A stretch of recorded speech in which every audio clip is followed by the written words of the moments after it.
What did you think of the workshop? Yeah? Is it one thumb up or two thumbs up? Two thumbs up? What part did you like best? Great. The moving around? Mm. Did you like it when you got to invent your move? She liked the melting as well. The melting? Yeah. Yeah, And I remember your move. Your move was the super squad, eh? yeah, Yeah, yeah. Did you like that you could invent your move? yeah. Yeah, yeah, that was fun. Would you recommend this workshop to other people? Do you think other people should do it? Yeah?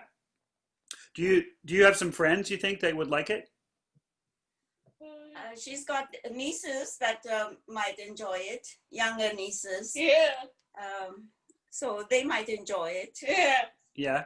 And last question, what did you think about being able to do it in your house on Zoom, compared to going somewhere else and doing it somewhere else? Yeah. Here? She really loved it on Zoom. I think she's been enjoying all the programs on Zoom. So she likes the fact that she can stay home and enjoy, it. It's also very relaxing for her. Oh, well, that's excellent news. Okay, take care. Thanks so much.